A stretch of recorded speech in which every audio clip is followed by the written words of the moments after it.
She was a young girl. She had a cousin who was a guard. She didn't really like to be the center of attention, but God put her in a place where she had to make a statement. She had to do the right thing. You see, what happened was this girl was in the middle of a city that was not her hometown. Her people didn't come from this land, but the king at the time wanted a queen. So he told his right hand, go out into the city and get all the girls together and I'll pick my queen. It's kind of like a glorified beauty pageant.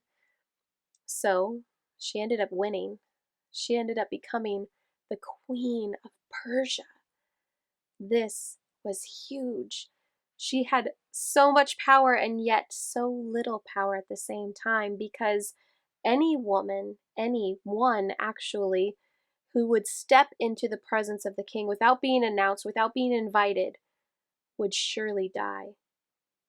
It came to a point where she had to make a move because her people were in trouble.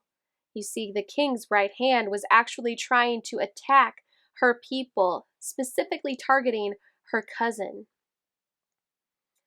She put on her brave face and said, if I die, I die. So she walked into the presence of the king and she told him about what was happening with her people. She knew that he could take her life on the spot without even blinking, but he heard her. He stopped it and her people were saved. She stepped up. She did the right thing. Now, there's another woman. She has not a great reputation. She was a little promiscuous, if you want to put it that way. They think that probably she was in charge of all the promiscuous girls in the town, and she lived within the walls of this huge city. Well, at one point, God's people were wandering around in the desert, and it was time for them to take the land that God had promised to them. So he sent in spies, and he said, go and search this city so that you can take it over, so you can have the land I promised you. They went into the city, and the king at the time heard that they were there. He sent word to this woman who had been hiding them and said, you tell me where they are. But she didn't. She kept them safe. She didn't believe in their God, but she did have enough faith to say, listen, I know what you are about to do is far greater than I could ever imagine, and I want to be a part of it. Will you help save my family when you come and take over this town? Well, they kept their promise, and God led these people to this city, and he destroyed the city except for her home. He saved her and her family because she was bold enough to stand for justice.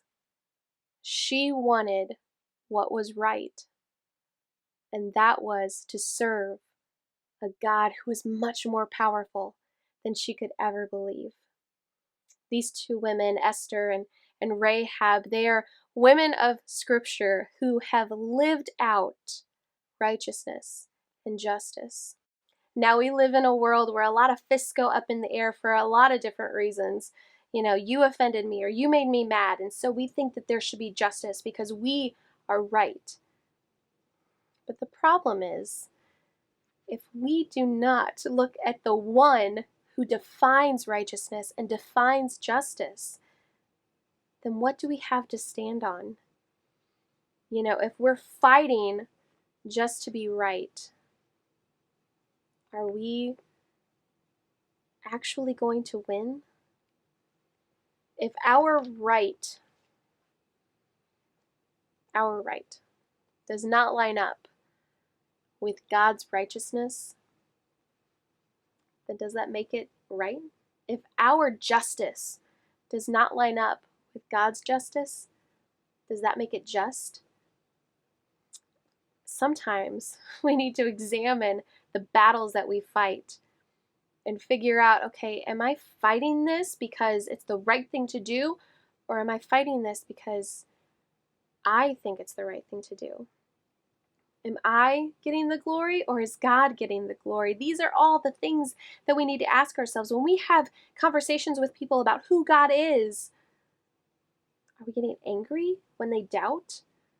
Are we trying to make sure that we are right Christians? If our hearts do not align with the heart of God when it comes to justice and righteousness, then we are fighting for all the wrong reasons.